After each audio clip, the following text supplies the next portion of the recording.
Graça e a paz seja com todos.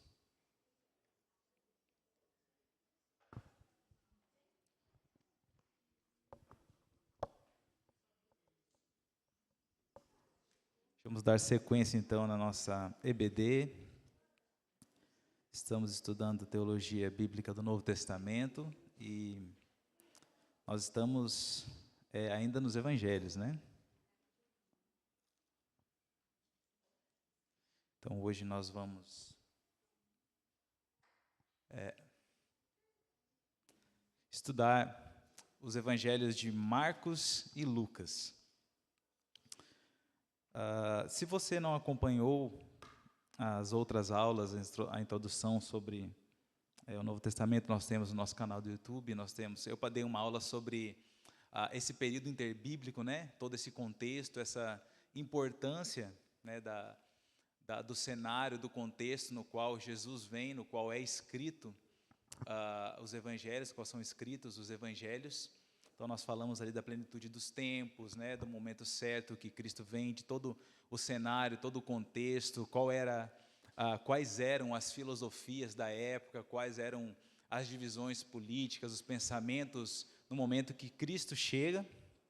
E então é preparado ali o caminho, é preparado a escritura dos evangelhos. Na última aula que nós tivemos, que o pastor ministrou sobre os evangelhos, ele nos trouxe aqui informações preciosas sobre manuscritologia, sobre canonicidade, de que maneira foram validados os escritos, né, de que maneira compuseram os escritos do Novo Testamento, a parte canônica, trouxe as diferenças, as relações, né, entre os livros. E ele nos falou sobre Mateus, também da perspectiva de Mateus, né, apresentando Cristo, apresentando Jesus como o Messias, como, né, aquele Messias esperado por todos.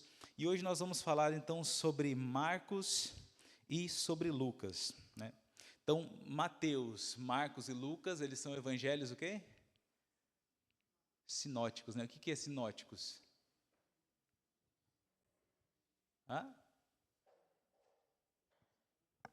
Ué?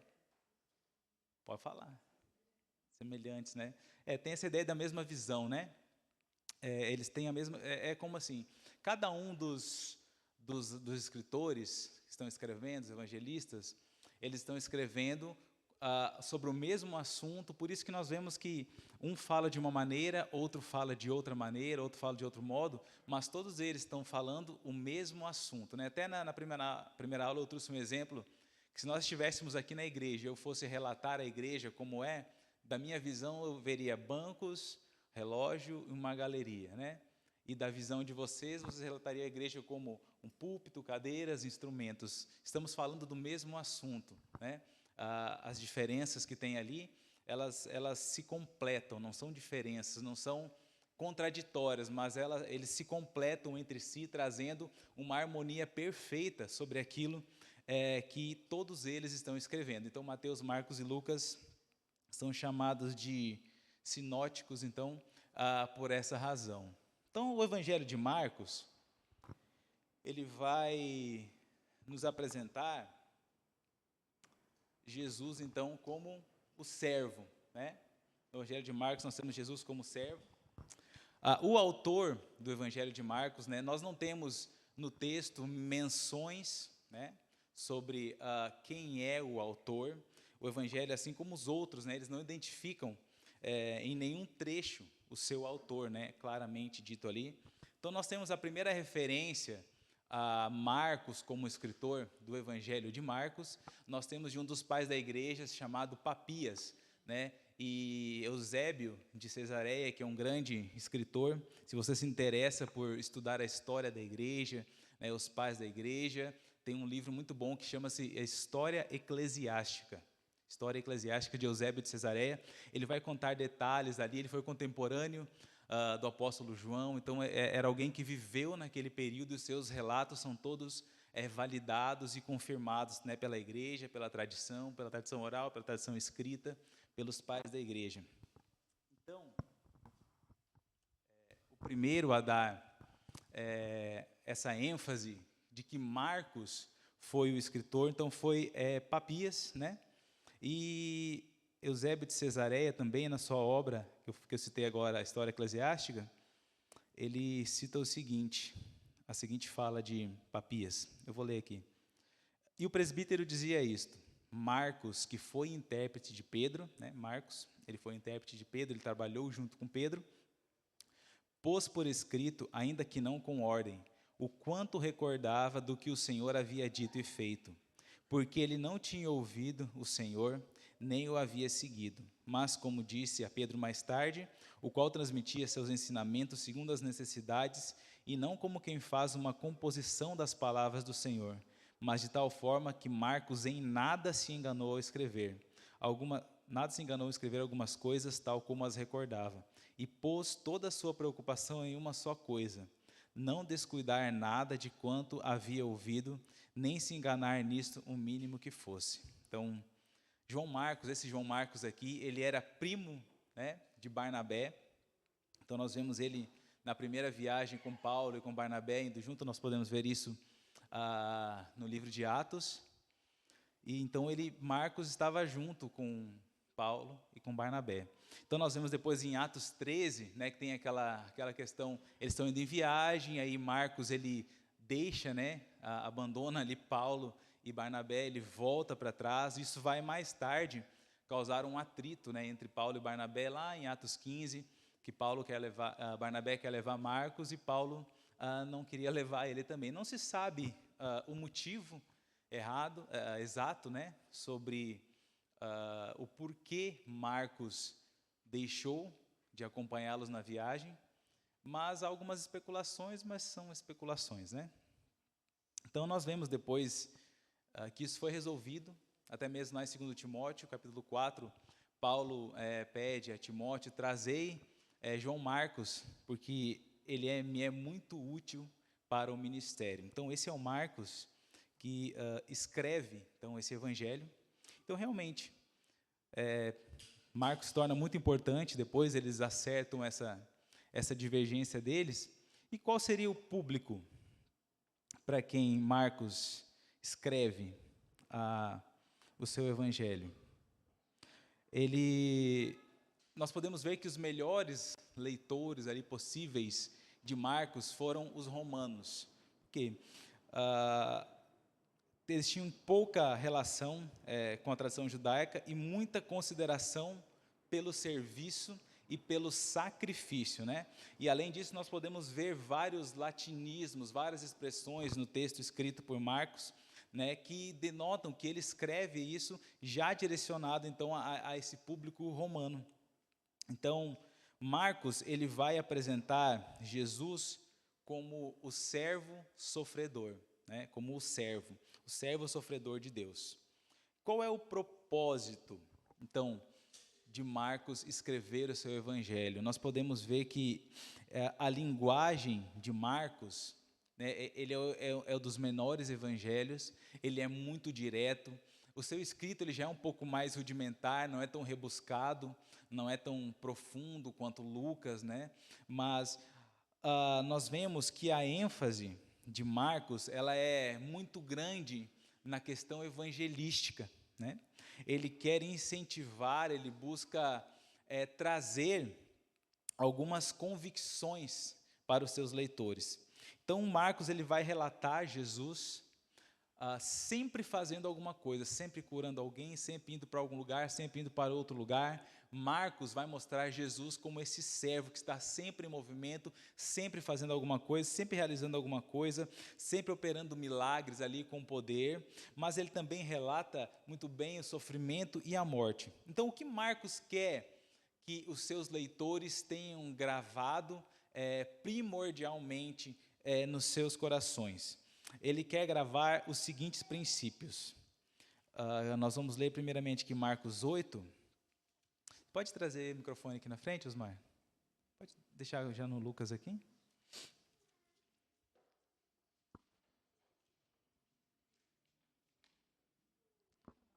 Marcos 8, 34.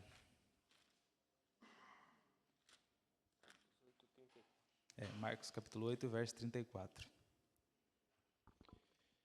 Então, convocando a multidão e juntamente os seus discípulos, disse-lhes: Se alguém que vir após mim, a si mesmo se negue, tome a sua cruz e siga-me. Então veja, a imagem aqui desse texto, né, é de alguém tomando a cruz para carregar. Então já é a imagem de alguém já condenado, de alguém já condenado, de um indivíduo já condenado. E Marcos está chamando aqui os discípulos, está mostrando aqui a ênfase de como nós devemos imitar Jesus, né? Jesus vai cumprir esse papel de servo sofredor que é descrito lá em Isaías, né? Quando nós vamos para Isaías, nós encontramos ali o cântico do servo sofredor. Então, esse papel de Cristo como servo sofredor já é descrito aqui por Marcos. Então, nesse texto aqui, nós vemos a imagem de um indivíduo já condenado. E para os romanos, a morte de cruz era uma morte das mais vexatórias, mais humilhantes que tinha. E Marcos está mostrando que quem quer servir a Jesus, né? Jesus está falando aqui, Marcos relatando, quem quer servir a Jesus deve tomar a sua cruz, deve ter a consciência de que você já precisa seguir a Cristo, imitando Cristo, o seu sofrimento, a sua serviência, a sua servidão. E Marcos 10 e 45 diz assim: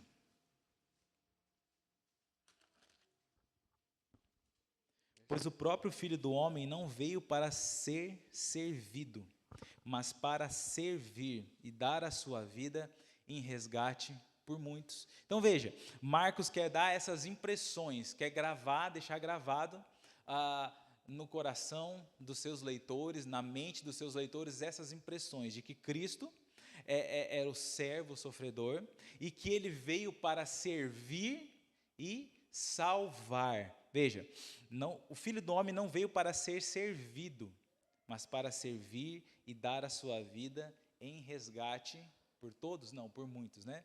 Mas a aula não é sobre eleição, predestinação e, né, vamos mudar. Então é para isso. Então que Jesus vem. Então o foco do Evangelho de Marcos ele não está tanto em mostrar grandes sermões, grandes ensinos, grandes detalhes dos ensinamentos de Cristo. Seu foco, ele está mais em mostrar os feitos de Jesus, mais em mostrar as obras de Cristo do que os seus ensinos. Então, ele enfatiza particularmente aqui o sacrifício e o serviço de Cristo. Então, Marcos ele vai omitir esses longos sermões que nós encontramos nos outros evangelhos. Então, geralmente, ele relata apenas breves trechos que apresentam, então, a essência, o ponto central do ensinamento de Jesus e dando uma ênfase na sua obra, naquilo que ele estava fazendo. Então, primeiramente, o evangelho de Marcos, ele não contém a narrativa do nascimento de Jesus. Por quê? Quando nós olhamos para Mateus, nós vemos que Mateus faz uma narrativa, né? Ele vem recuando de Jesus até Abraão, para dar a ênfase que Jesus era o Messias esperado pelo povo de Israel. Nós vemos em Lucas, que nós vamos ver mais para frente, Lucas ele vem, né, rebuscando a narrativa da genealogia de Jesus até Adão e de Adão a Deus, né, mostrando que Lucas é o homem perfeito, assim como teve o Adão, que Jesus é o homem perfeito, assim como Adão pecou, Jesus não pecou. Então Lucas vai mostrar isso. E Marcos não vai trazer a genealogia de Jesus, porque para os romanos não importa, eles não estão importando com isso, né? Eles não têm essa ênfase nas genealogias. E um outro detalhe, Jesus está falando de servo, e servo nunca é apresentado as suas genealogias, né? É um servo. Então, Marcos está dando essa ênfase, mostrando o caráter serviçal de Cristo. Então, qual era o propósito de Jesus? Logo no primeiro capítulo, nós já podemos ver no capítulo 1,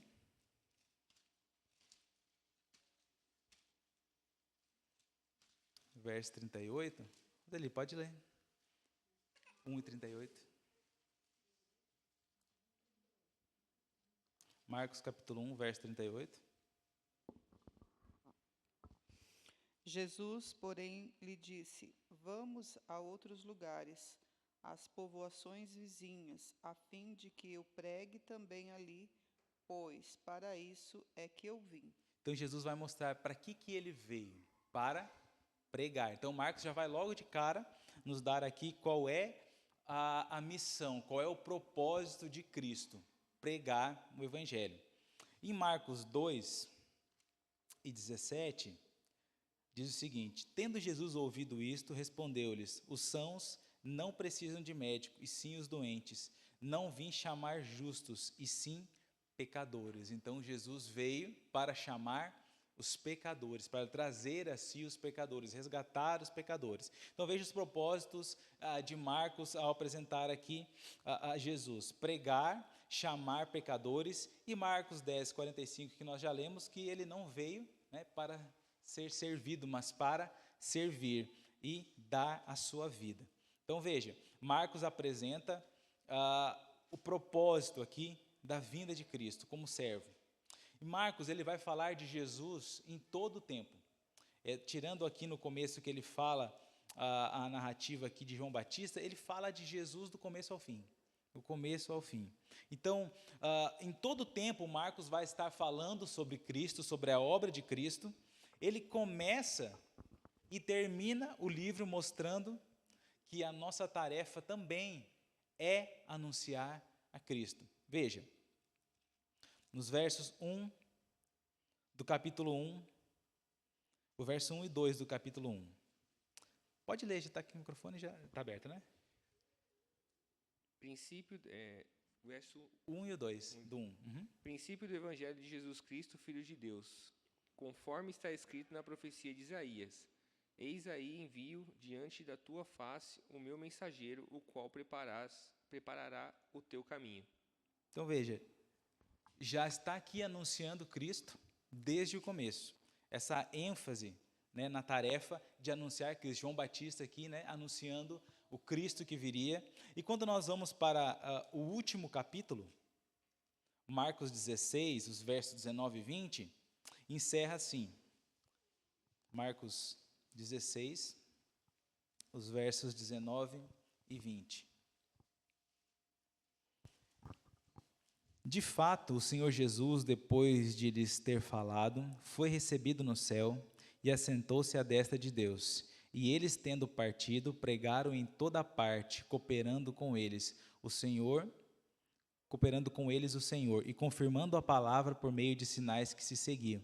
Então veja, o Evangelho de Marcos começa com João Batista anunciando Jesus e termina com os discípulos anunciando Jesus, pregando Jesus. Então olha a ênfase. Nós temos aqui uma ênfase muito evangelística dentro do Evangelho de Marcos. Ele está nos chamando, ele está nos conclamando a pregarmos, anunciarmos o Cristo em todo momento. Ele começa com João Batista anunciando, ele termina com os discípulos indo e pregando o Evangelho. Então nós podemos dar uma ênfase aqui nessa questão evangelística de Marcos.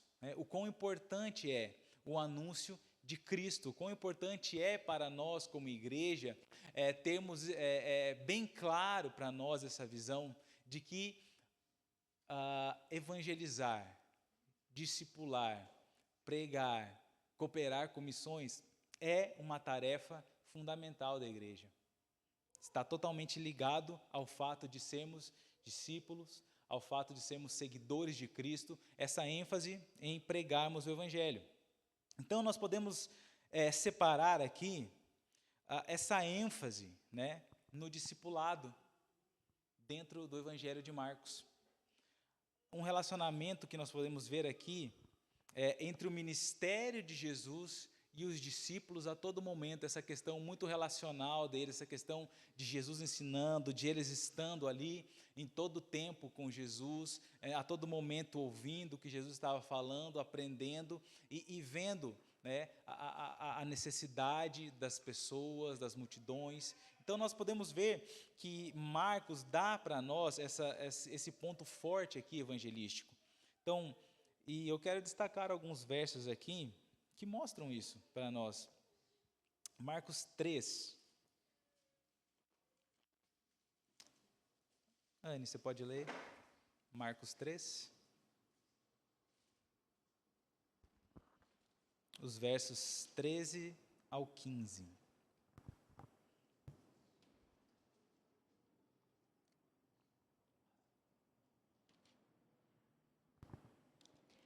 Depois subiu ao monte e chamou os que ele mesmo quis, e vieram para junto dele. Então designou 12 para estarem com ele, para os enviar a pregar e a exercer a autoridade de expelir demônios. Então veja, Jesus chamou pessoas para estar junto com ele, para caminhar com ele. Designou 12 para estar com ele e para os enviar a pregar. Então veja, aqui Jesus está mostrando aqui esse caráter de discipular que nós precisamos ter. Ele chama pessoas para estar com ele, para ouvi-lo. Estar e ouvir.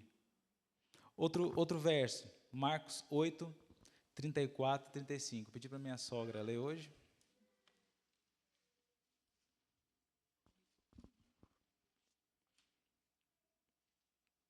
Quem quiser, pois, salvar a sua vida... Não, Marcos 8, 34. 8, 34. 34 e 35. Que proveito... Então, convocando a multidão, juntamente os seus discípulos, disse-lhe: se alguém quer vir após mim, a si mesmo se negue, tome a sua cruz e siga-me. Quem quiser, pois, salvar a sua vida, perdê-la-á. Quem perder a sua vida por causa de mim e do Evangelho, salvá-la-á. Então, veja, Jesus convoca a multidão para estar com ele, assentar-se com ele, ouvi-lo. Ele está chamando a multidão, novamente, Jesus chamando os seus discípulos, chamando para si. E Marcos 1, 16 ao 20.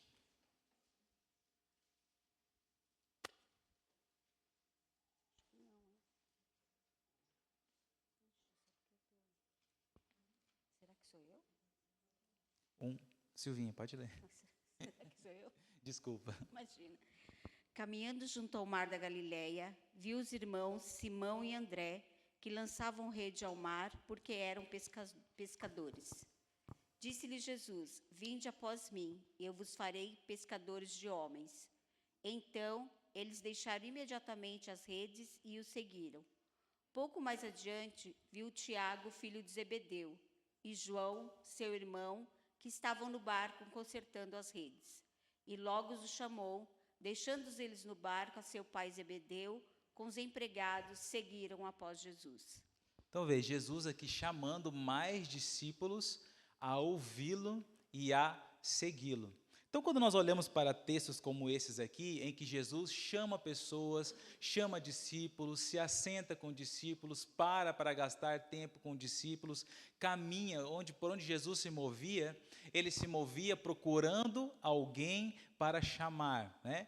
Chama ali Pedro, passa ali por Tiago, chama ele. Então, quando nós vemos depois, ele vai passar, né, pela coletoria, vai chamar Mateus. Então, veja, Jesus, ele está preocupado em trazer discípulos para si, trazer discípulos para ouvi-lo, segui-lo e serem enviados para replicar aquilo que eles ouviram, aquilo que eles aprenderam, aquilo que eles estavam escutando de Jesus. Então, nós precisamos entender que uma das características de servir para nós, como igreja, é o fato de fazermos discípulos, de irmos, de gastarmos o nosso tempo em relação ao outro, servir ao próximo, servir o nosso irmão.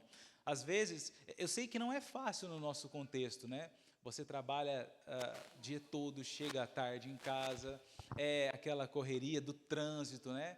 Que às vezes para você fazer uma programação tem que ser muito bem programado, muito bem elaborado para poder fechar os horários, enfim.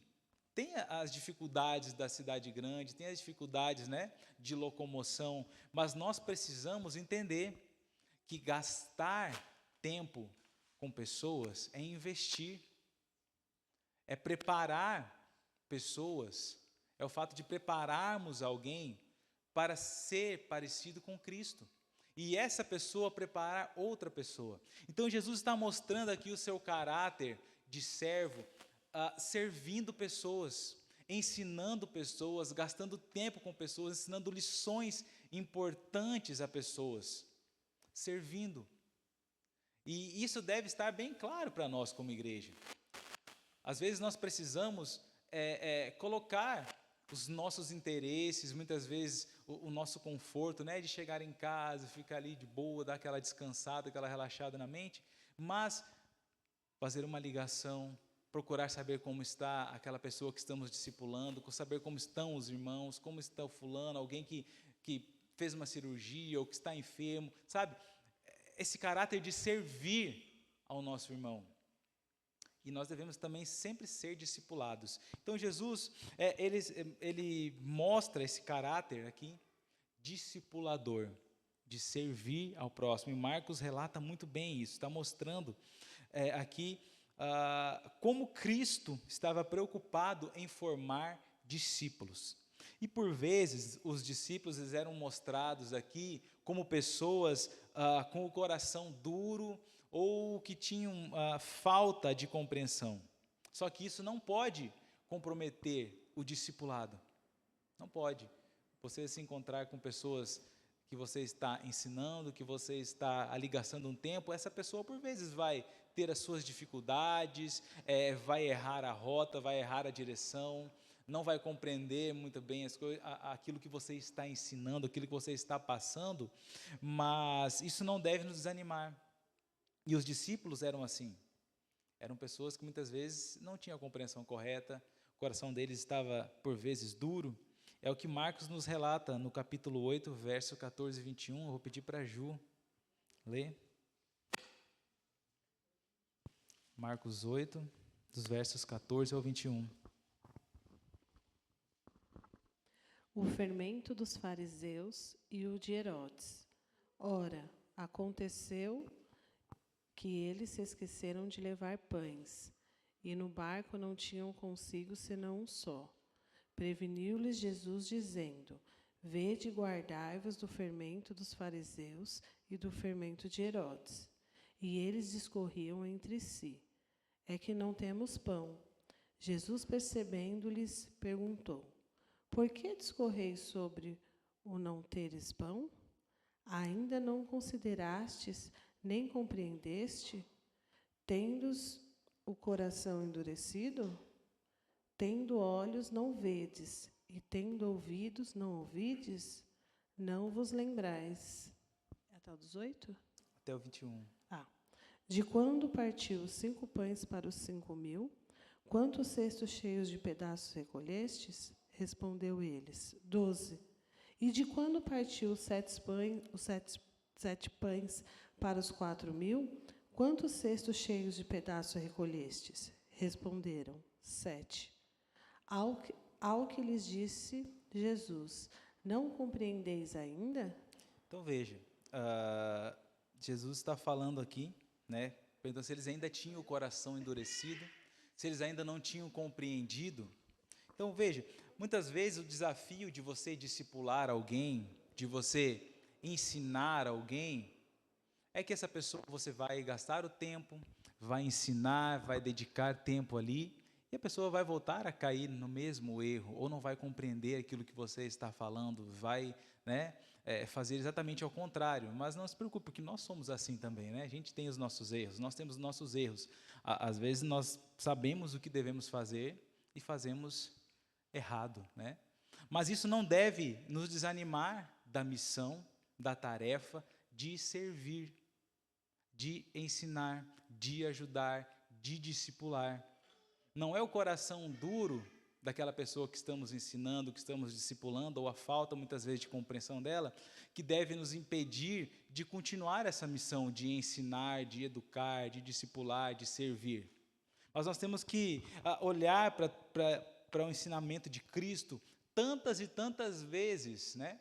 Os discípulos dando as suas pernadas ali, bola fora, né, como a gente fala, e Jesus insistindo, Jesus ensinando, Jesus mostrando, Jesus falando para eles a todo tempo, com exemplos, com parábolas, fazendo milagres, a todo tempo Jesus não desistindo, Jesus se dedicando, se empenhando. Então, isso tem que nos levar ao seguinte entendimento: enquanto discípulos, nós precisamos ser discipulados por alguém mais maduro, porque nós, por vezes, vamos errar. Então, nós temos que procurar pessoas, encontrar pessoas que sejam mais maduras na fé do que nós, reconhecer as nossas falhas, as nossas limitações, e procurar pessoas que nos ensinem, que nos discipulem. Em contrapartida, enquanto discipuladores, nós devemos insistir, né, no nosso discipulado, ensinando a todo momento. Então veja, Marcos, mostrando Jesus como esse servo perfeito em todos os momentos, ele vai nos mostrar no capítulo 10, e nos versos 43 ao 45, nós já lemos o 45, mas eu vou ler aqui do 43 ao 45. Marcos 10, capítulo 43 ao 45. Diz assim: mas entre vós não é assim, pelo contrário, quem quiser tornar-se grande entre vós, será esse o que vos sirva. E quem quiser ser o primeiro entre vós, será o servo de todos. Pois o próprio Filho do Homem não veio para ser servido, mas para servir e dar a sua vida em resgate por muitos. Então veja, aquele que quiser ser o primeiro entre vós será servo de todos. Quem quiser se tornar grande entre vós será este que vos sirva. Então Jesus está mostrando lições importantes aqui, está nos mostrando o caminho da humildade e do serviço. Veja, ainda no capítulo 9, volte uma página na sua Bíblia. No capítulo 9, nos versos 33, diz assim: tendo eles partido para Cafarnaum, estando ele em casa, interrogou os discípulos: de que é que discorreis pelo caminho? Mas eles guardaram silêncio, porque pelo caminho haviam discutido entre si sobre quem era o maior. Estavam ali numa discussão, né, sobre qual deles era o maior. Aí o verso 35. E ele, assentando-se, chamou os 12 e lhes disse: se alguém quer ser o primeiro, será o último e servo de todos. Então veja, Jesus, ele está nos lembrando, nos mostrando aqui o caminho da humildade, o caminho do serviço, o caminho de servir, né? Como é importante nós servirmos, como é importante nós não buscarmos os nossos interesses primeiramente, buscar aquilo que nos agrada primeiramente, aquilo que nos dá prazer, conforto em primeiro lugar. Não nos colocarmos à frente dos outros, mas servirmos. E veja, ele mesmo fala, o Filho do Homem, o próprio Filho do Homem, eu mesmo não vim para ser servido, mas para servir. Estamos falando de Cristo, do Verbo encarnado, daquele que estava presente, de que João vai falar lá em João capítulo 1, ele era o Verbo era Deus, estava com Deus, todas as coisas foram criadas por intermédio dele, sem ele nada do que foi feito se fez. Nós estamos falando aqui do agente da criação, pelo meio por qual Deus realiza a criação, a causa, o agente causador é Cristo, o Verbo vivo, o Rei dos Reis, o Messias esperado, o Cristo, Filho de Deus. Ele se coloca como servo, ele se coloca na posição de servir, ele se coloca na posição de lavar os pés dos seus discípulos. Então não combina com o cristão, não combina com o discípulo de Jesus uma atitude altiva, uma atitude arrogante, né? Uma atitude prepotente e uma atitude egoísta. São características que não combinam com quem é cristão, porque quem é cristão, ele deve ser servo. O que é cristão? A palavra é pequeno Cristo, né? Então, o que é ser cristão? É você imitar. O que Jesus fala? Aprendei de mim, que sou manso e humilde de coração. Então, Jesus, aqui, ele nos mostra, ele está nos ensinando aqui, que devemos aprender da sua mansidão e da sua humildade.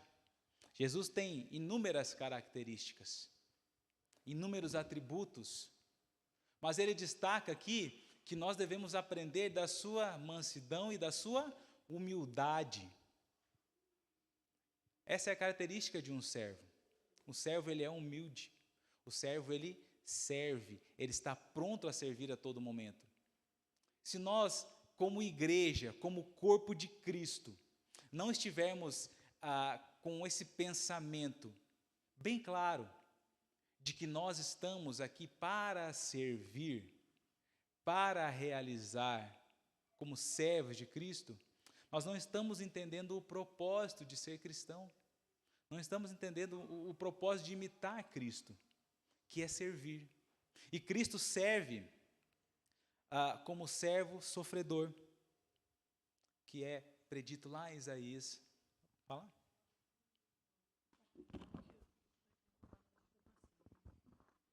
Só uma colocação. Hoje eu vinha conversando com a minha mãe no carro, né? E falando das ações da igreja nossa lá de Canoas, da presbiteriana, nesse período que nós tivemos das enchentes, né? Que foi uma devastação total, terrível, né? E aí ela estava comentando comigo da cidade de Estrela, que é uma cidade que nós moramos lá, que foi destruída, mas ficou terrível. E aí ela comentando de uma igreja, que era uma igreja que inclusive nós já frequentamos, que a igreja não permitiu que as pessoas colocassem, a igreja tinha um espaço, a igreja não permitiu que algumas pessoas colocassem as barracas para ficarem ali, que era um lugar mais alto. Então, assim, saiu até na mídia, porque uma igreja evangélica, né, então se diz cristã, as pessoas tentaram colocar as barracas ali porque era um lugar onde não estava pegando chuvas, foram com as famílias lá para ficar abrigado.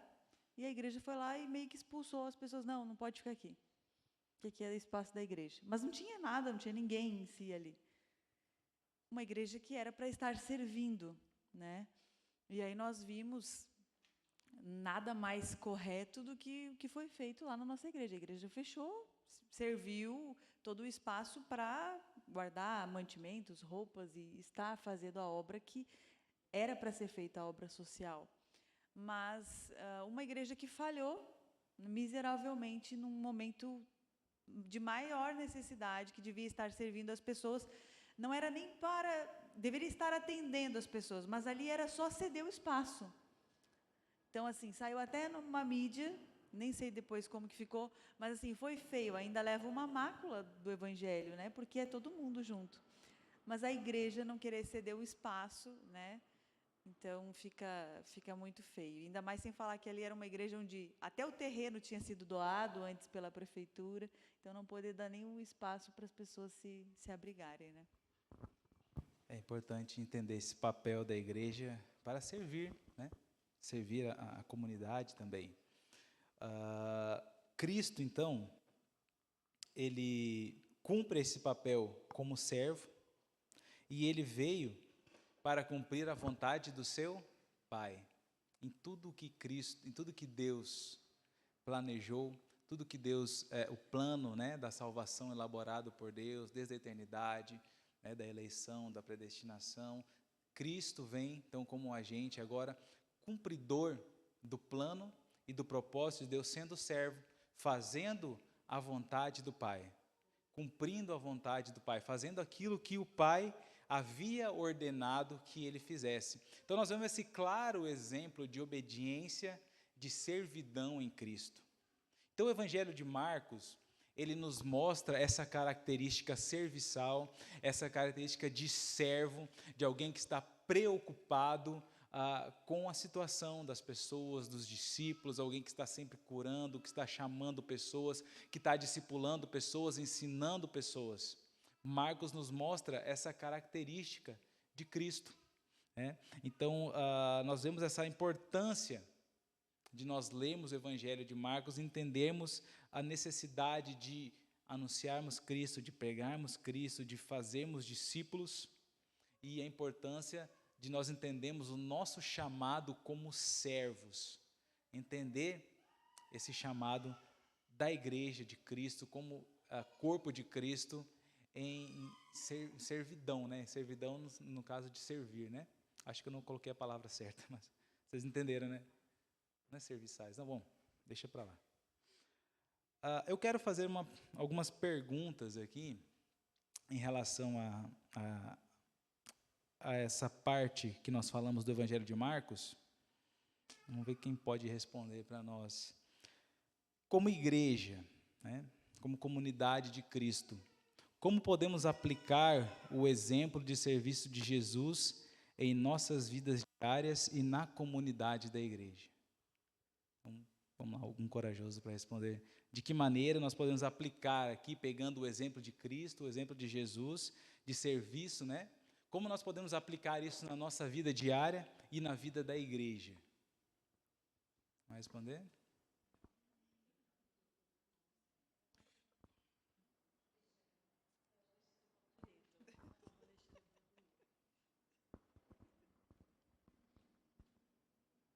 Quer que eu repita a pergunta?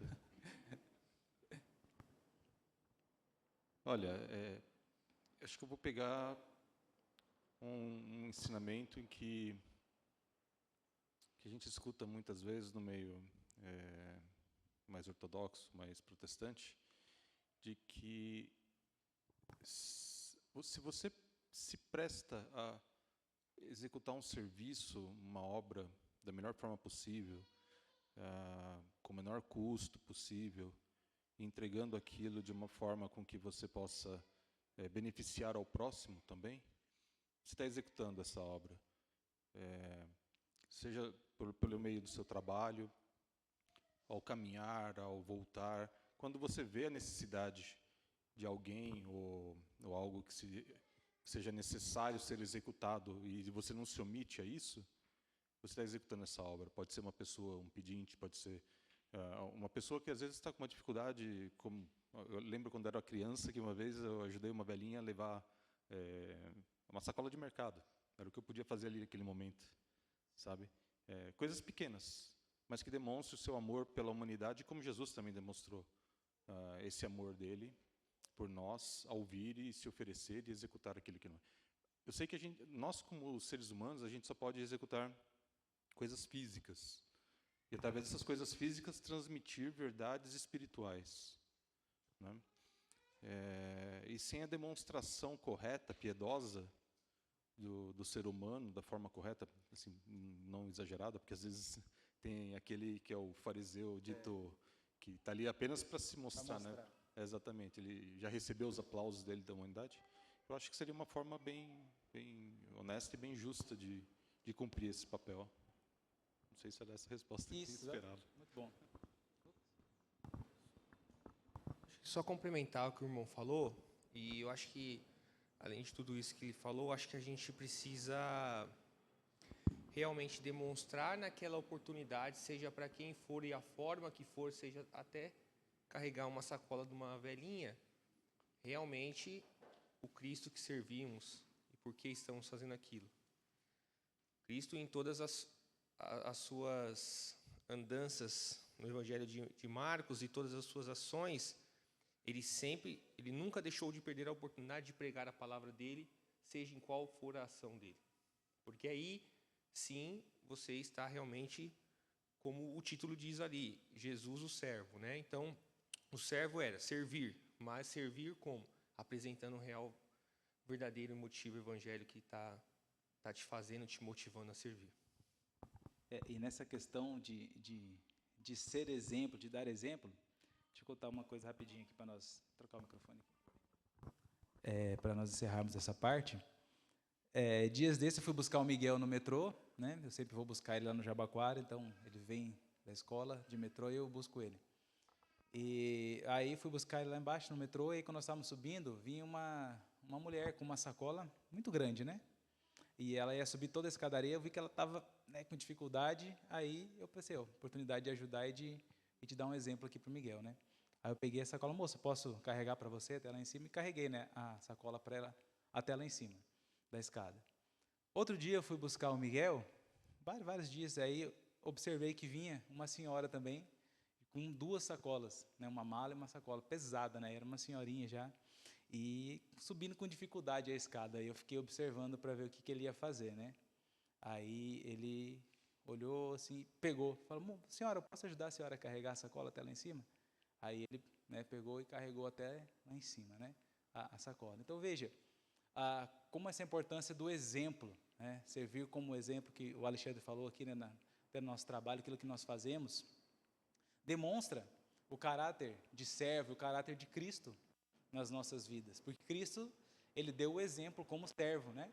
Ele foi lá, enquanto os discípulos estavam querendo saber quem ia ser o maior, né, no reino, ou disputando por quem sentaria à direita ou à esquerda quando estivesse no reino, Jesus está fazendo o quê? Lavando os pés. Então, uma coisa muito importante para nós como igreja é o exemplo, e muito se relaciona ao que foi dito aqui, sobre a pergunta, né, do breve catecismo, né, sobre tomar o nome de Deus em vão. O nome de Deus era escrito na fronte do sacerdote. Eles tinham, né, eles carregavam aqui escrito o nome do Senhor na sua fronte, era parte da indumentária do sacerdote. Então, muito está ligado aonde você vai carregando o nome de Cristo. O que você faz carregando o nome de Cristo. O exemplo que você dá carregando o nome de Cristo. Então, se Cristo for servo, não combina comigo ser apenas servido, mas servir, né? Então, que nós possamos aprender, né, esse caráter de servir. Alguém tem alguma colocação, mais alguma acréscimo, alguma pergunta? Nós vamos entrar já no Evangelho de Lucas.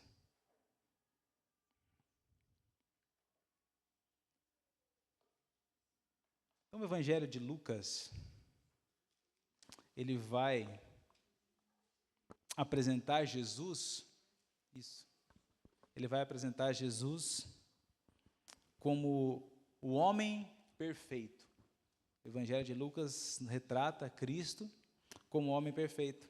Então veja, o autor nós sabemos que é Lucas. Lucas, ele escreve a sua obra, ele escreve Lucas, e ele escreve também o Evangelho, né, Atos, né, dos Apóstolos, escreve o Evangelho de Lucas, né, e Atos dos Apóstolos. Então é uma obra grande, muito parecida na riqueza, né, dos detalhes. A data que nós podemos inferir aqui, não temos com precisão, mas podemos saber que foi escrito antes do ano 70, porque Lucas ele não menciona em Atos nada, né, ali a respeito da queda de Jerusalém. Então Lucas escreve seu evangelho, e ele escreve aí no começo já, dos versos 1, eu vou ler aqui para nós introduzirmos, capítulo 1, ele diz assim: visto que muitos houve que empreenderam uma narração coordenada dos fatos que entre nós se realizaram, conforme nos transmitiram os que desde o princípio foram deles testemunhas oculares e ministros da palavra, igualmente a mim me pareceu bem, depois de acurada investigação de tudo desde sua origem, dar-te por escrito, excelentíssimo Teófilo, uma exposição em ordem para que tenhas plena certeza das verdades em que fostes instruído. Então veja que beleza, né, essa construção narrativa aqui da introdução que Lucas faz. Lucas, ele era alguém que tinha profundo conhecimento de escrita, ele escreve muito bem, era alguém ali, vamos dizer assim, um mestre, né?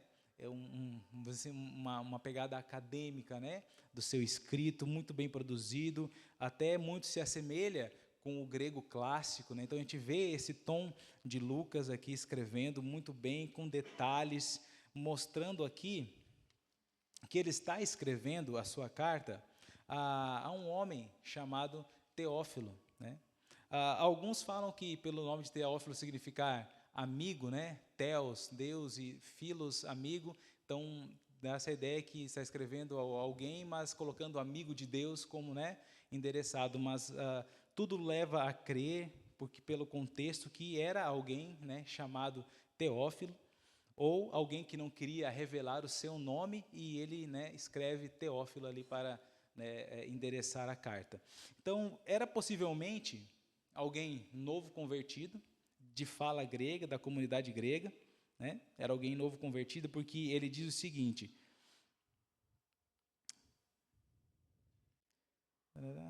aqui no verso 4, para que tenhas plena certeza das verdades em que foste instruído. Então, parece ser alguém que aprendeu, que veio a Cristo, então precisava ter uma certeza maior daquelas verdades que ele havia aprendido. Então, veja Lucas aqui ensinando e mostrando aqui com riqueza de detalhes os fatos que ele mesmo acurou, que ele empreendeu uma busca, uma narração coordenada de todos esses fatos.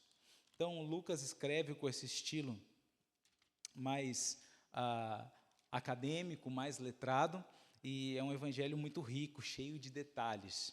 Então, alguns propósitos do evangelho de Lucas. O propósito imediato, lendo aqui, é dar esse relato preciso e coordenado a Teófilo sobre Jesus. Esse é o propósito imediato.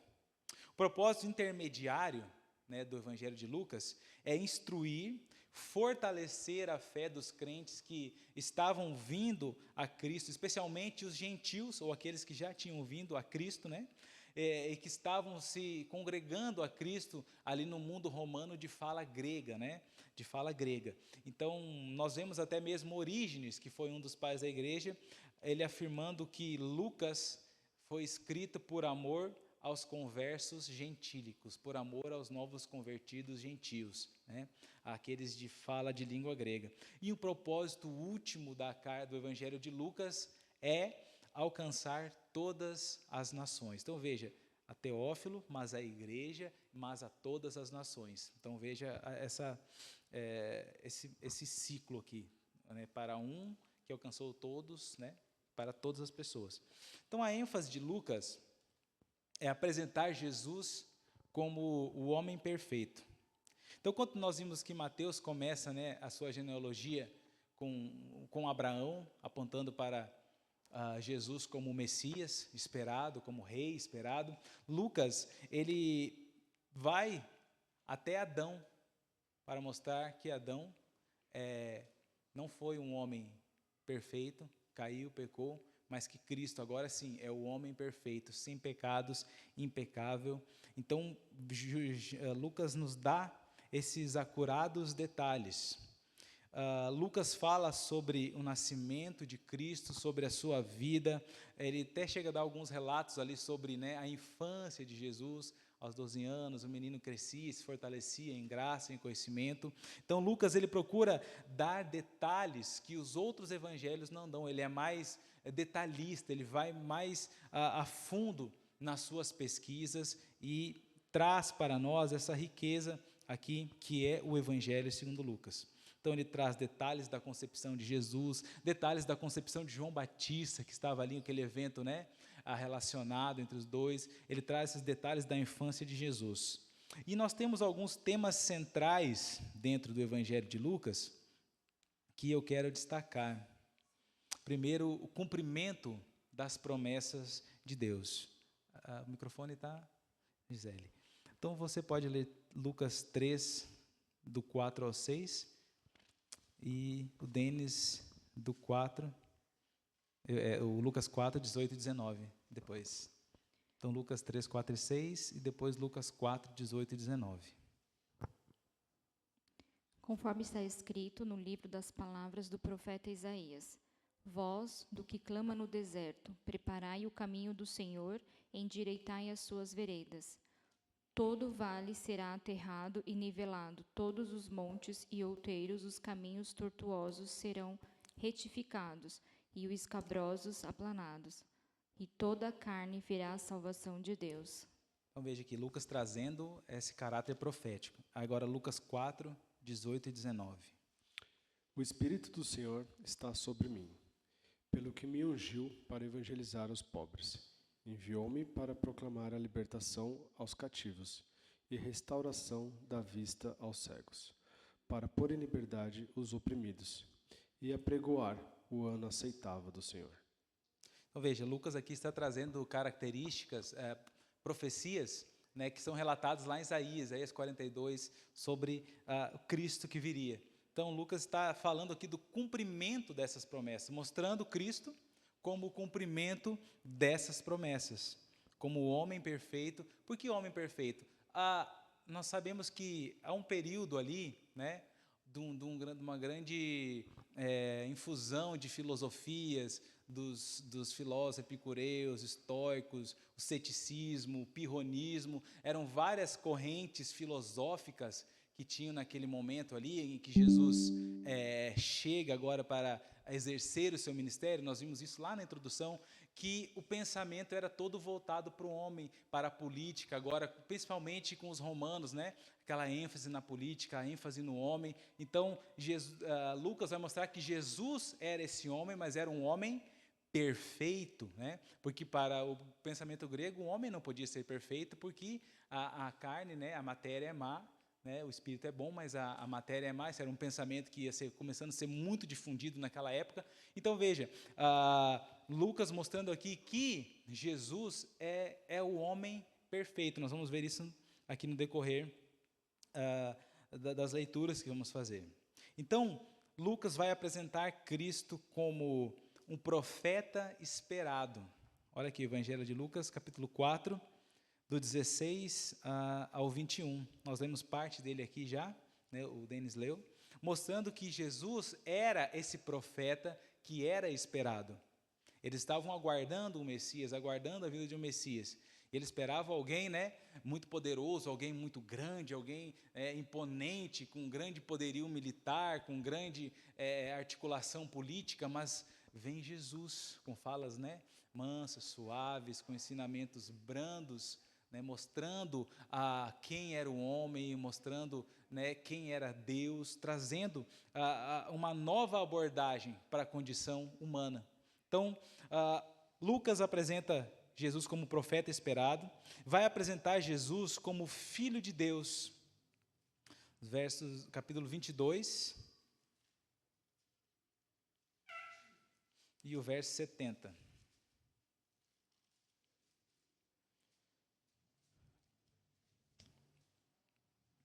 Lucas 22 e o verso 70 diz assim: Então disseram todos: Logo tu és o Filho de Deus?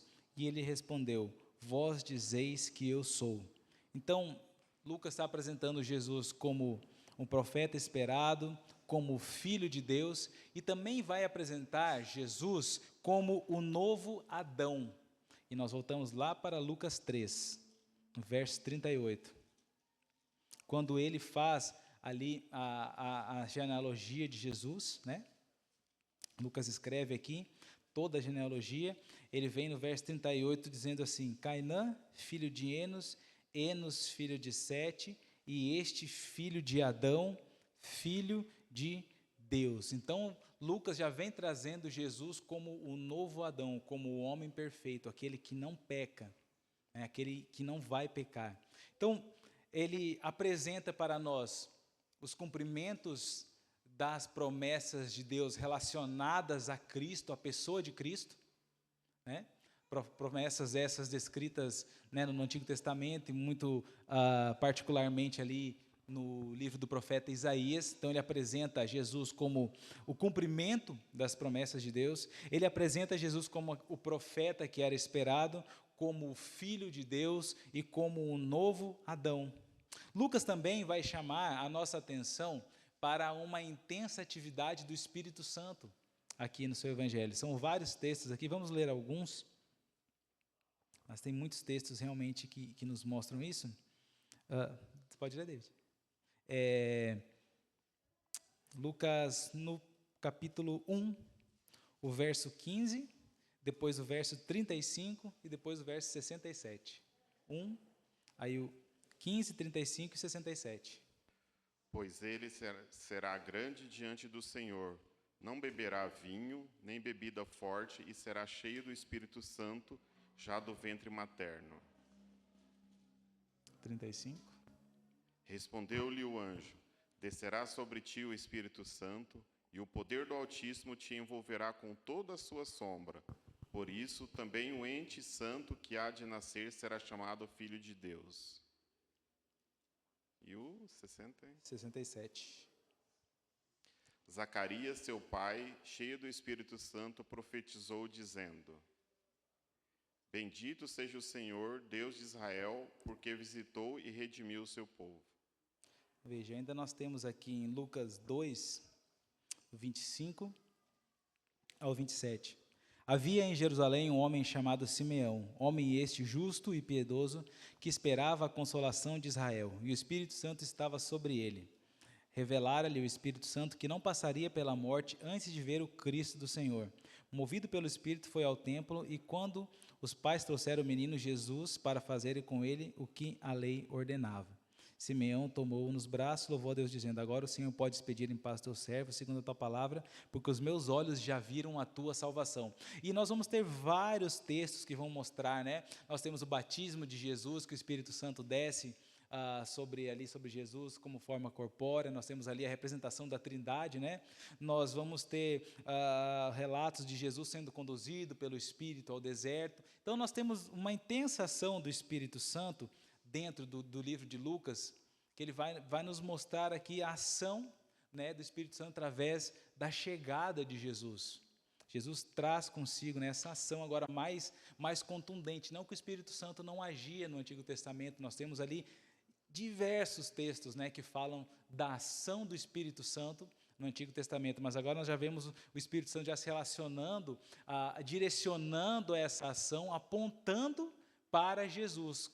O seu papel, um dos papéis principais do Espírito Santo, que é revelar Cristo, né? Um dos papéis principais do Espírito Santo, uma das suas principais obras é apontar para Cristo. O Espírito Santo não aponta luz para ele mesmo, sobre ele, mas ele aponta luz para Cristo, revela Cristo. Então veja aqui o Espírito Santo mostrando aqui para, como é que é o nome do Zacarias, né? Jesus. Então Zacarias, agora os olhos do teu servo podem descansar em paz, morrer em paz, porque já viram a tua salvação. Então o Espírito Santo, ele lança luz sobre Cristo. Outro ponto importante é a salvação, né? Como os aspectos da salvação se desenvolvem aqui no Evangelho de Lucas. Capítulo 19 e o verso 10, eu vou ler aqui para nós irmos mais rápido, né? Está quase dando a hora, então para não adiantar.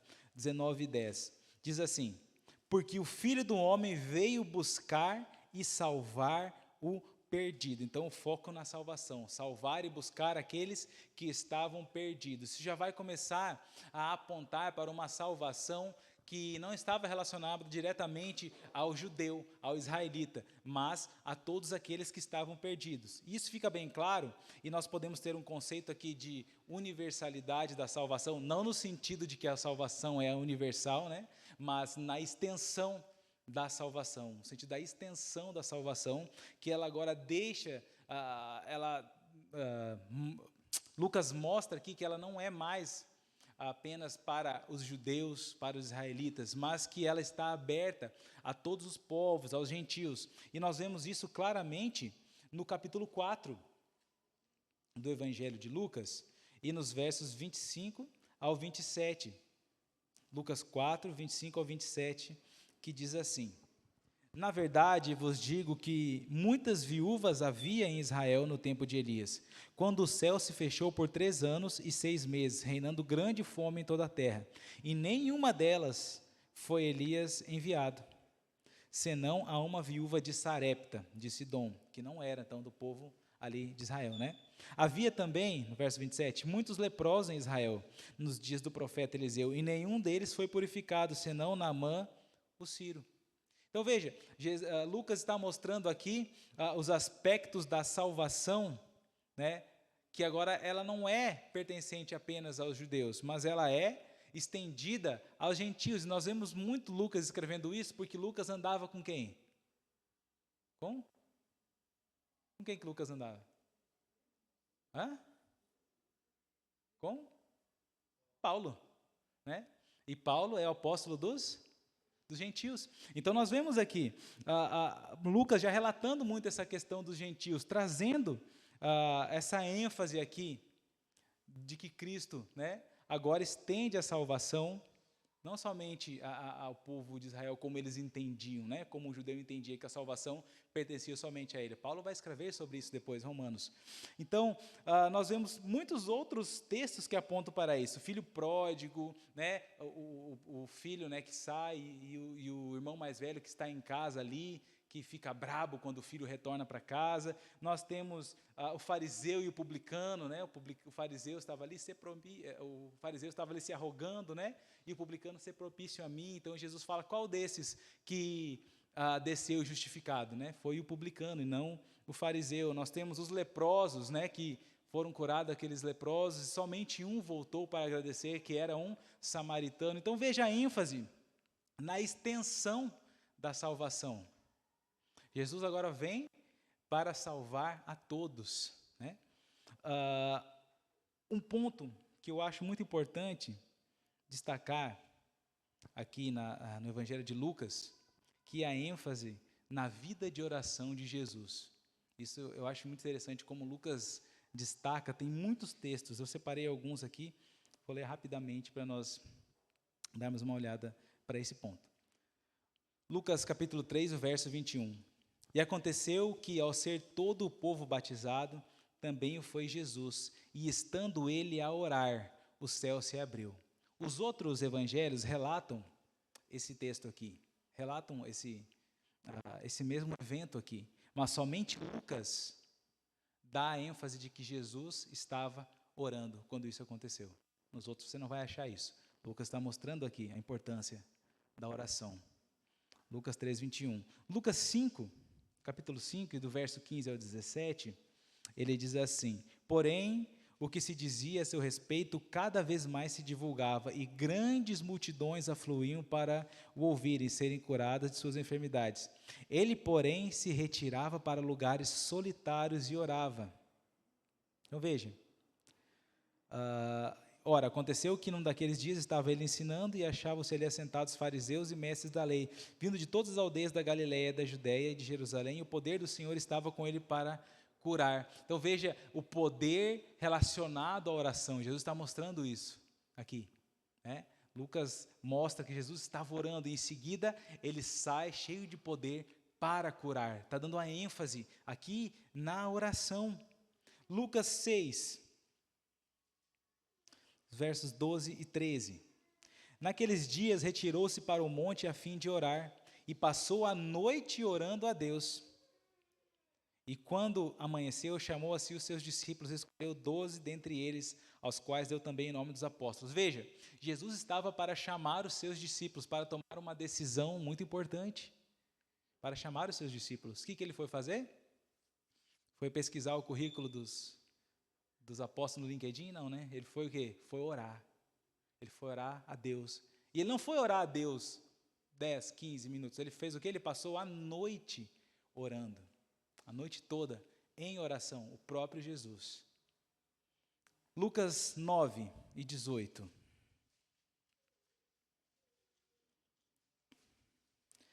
Estando ele orando à parte, achavam-se presentes os discípulos, a quem perguntou: quem dizeis às multidões que eu sou? Veja, Jesus estava à parte orando, ele estava sempre separado em oração. Sempre em oração. Lucas 11 e o 1. E o versículo 1, primeiro.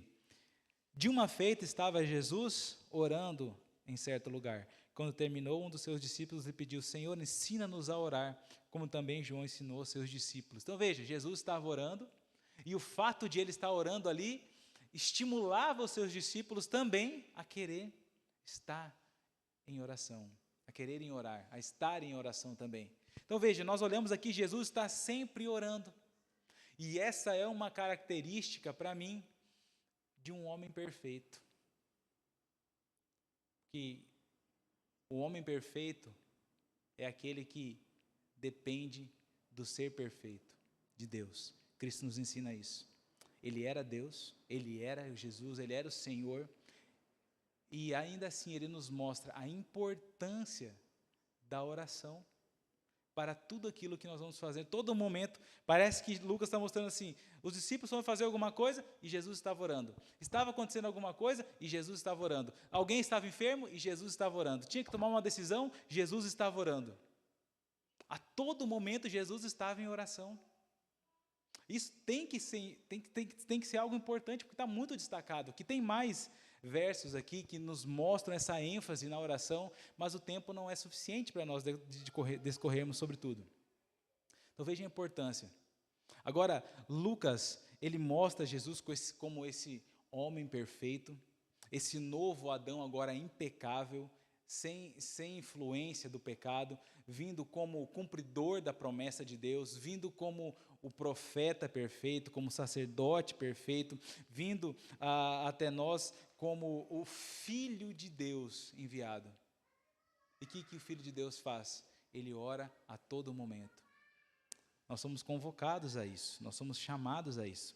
Então, o Evangelho de Lucas nos apresenta essa visão rica e detalhada de Jesus, da vida de Jesus, enfatizando a humanidade e a divindade de Jesus. Ao mesmo momento que Jesus era Deus, ao mesmo momento que Jesus era o profeta enviado, o Filho de Deus, Jesus era o homem, o Adão, que não pecou.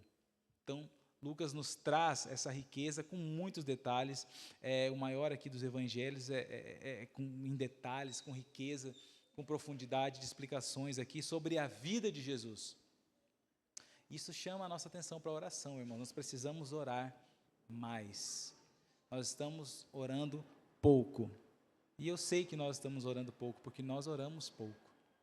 Porque não é fácil orar. Nunca será o suficiente. Nunca será o suficiente a vida de oração que você tem. Sempre nós precisaremos de mais e mais.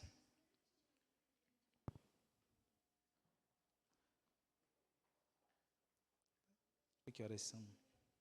Acho que vou encerrar por aqui. Eu tinha mais uma pergunta para fazer aqui, mas deu tempo. Falta mais quantas classes ainda?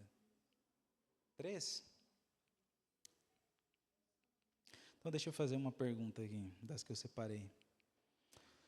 O que nós podemos aprender com a vida de oração de Jesus e como isso pode ser incorporado em nossa prática pessoal e comunitária, como igreja?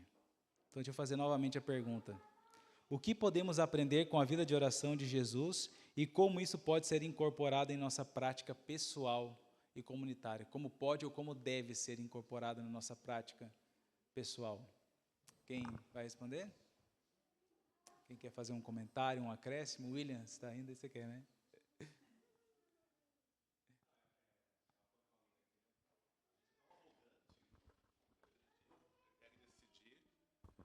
A gente prefere resolver a situação sem orar, porque a gente tem pouco tempo, né, e pega Jesus, que é Deus, né, a todo momento orando, né? Então, a famosa frase, né? Quem somos nós na fila do pão, né? Exatamente. Não, e interessante que eu estava preparando isso aqui, esse estudo, e aí apanhando, né? Porque com a correria do seminário, com tanto trabalho, eu falei, nossa, essa semana eu não parei para tirar um tempo de oração mesmo. É aquela oração, Senhor, Jesus, abençoa, muito obrigado, aquela oração que você faz, aquela leitura rápida, sabe, na Bíblia, porque o tempo demanda. Mas aí a gente acha tempo para outras coisas. A gente acha tempo para fazer outras coisas. A gente acha tempo para assistir alguma coisa, né, para compartilhar alguma coisa, mas aí a gente fala assim, não, mas está muito corrido, não está dando tempo. Mas aí é que a gente coloca onde está a nossa prioridade, né? Aí é uma questão de prioridade. Será que Jesus precisava ficar orando o tempo todo? Ele estava todo tempo, a todo momento orando. Então nós precisamos analisar a nossa vida, rever as nossas prioridades, o nosso tempo. Né? Isso é má gestão de tempo. Né? É outro pecado. Nós estamos gerindo bem o nosso tempo, nós estamos gerindo bem as nossas tarefas. Tem tempo para tudo. Né? E como o pessoal fala lá no seminário, os professores falam, você não está tendo tempo para ler, mas o que você faz da meia-noite às 6? Né? Então, mesma coisa, o que você faz da meia-noite às 6? Dá para orar nesse horário, né? Jesus passou a noite toda orando. Então, nós possamos olhar para a perfeição de Cristo, né? e entender as nossas necessidades. Amém? Lucas.